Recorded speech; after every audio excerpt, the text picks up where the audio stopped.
बालेश्वर में पालित होला विश्व प्रसिद्ध टीकाकार तथा आध्यात्मिक गुरु श्रीधर स्वामीपाद जयंती उत्सव। श्रीधर स्वामी विलुप्तप्राय और परिचित उचित मूल्यांकन उपरे अत्यधिक गुरुत्व आरोप। श्रीधर स्वामी स्मृति परिषद पक्षरु विश्व प्रसिद्ध टीकाकार जगतगुरु पंडित श्रीधर स्वामीपादंकर जयंती उत्सव स्थानीय नृत्य संगीत कला मंदिर में पालित हो जाइछि। नूतन भाव स्थापित स्मृति परिषद पक्षरु एही उत्सव आयोजित होइतला।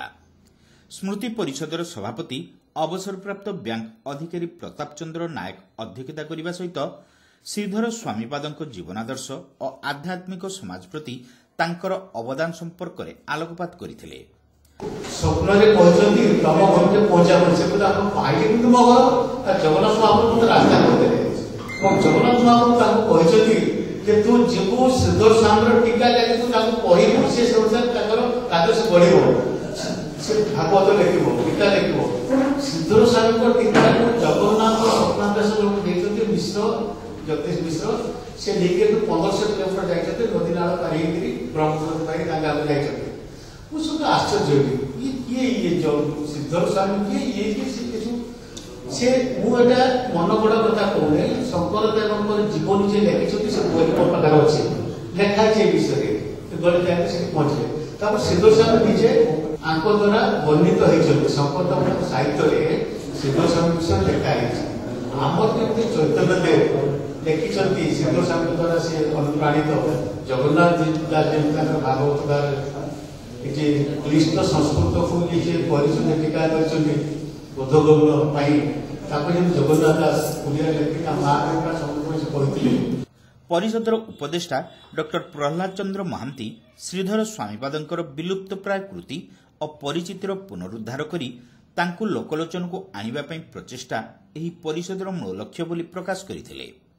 फकीरमोहन साहित्य परिषदर सभापति डॉक्टर शिरीष चंद्र जेना, ओडिया भाषा साहित्य गवेषक डॉक्टर लक्ष्मीकांत त्रिपाठी, डॉक्टर भागवत प्रसाद दास, डॉक्टर मथुरानंद होता, डॉक्टर करुणाकर दास, डॉक्टर हरिश्चंद्र बेहरा, हरेकृष्ण गिरी, संस्कृत विद्यालय पूर्वतन अध्यक्ष संजय कुमार पंडा, साहित्य एकाडेमी सदस्य कालीपद पंडा प्रमुख एथिरे बरेण्य अतिथि भाव जोगदे ए माटी को गौरवान्वित करिथिबा विश्व प्रसिद्ध टीकाकार श्रीधर स्वामीपादंक उपरे अधिक गवेषणा और अध्ययन करने उपरे गुरुत्वारोप करथिले। ए दिगरे सरकारंको अवगत करा जिबा दरकार।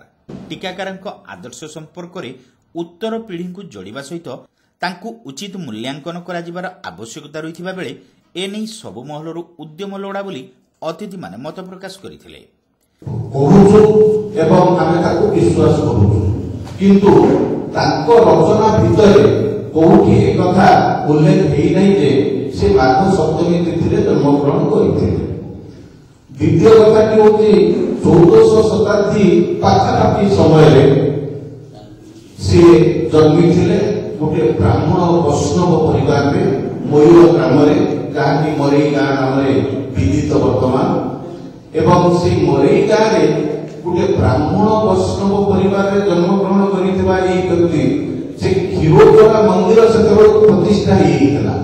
लांगुड़ा नरसिंह देव 1300 शताब्दी क्षीरोचरा मंदिर प्रतिष्ठा करी एठी वैष्णवीय भक्ति धर्म बा प्रेम धर्म गोटे माने प्रतीक रूपे गोपीनाथ मंदिर एवं 1500 शताब्दी बेलू क्षीरोचरा गोपीनाथ नाम नामित होगला।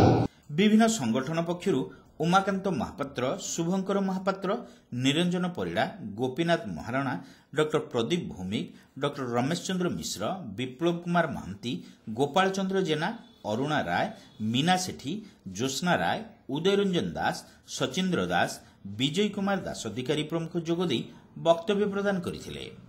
गौरांग पाणिग्राही, लक्ष्मीकांत सरकार, राजेंद्र राउत, प्रतिमा पंडा, उपेन्द्र विश्वाल प्रमुख कार्यक्रम परिचालन में सहयोग करथिले। शेषरे संपादक विश्वनाथ राणा धन्यवाद देथिले।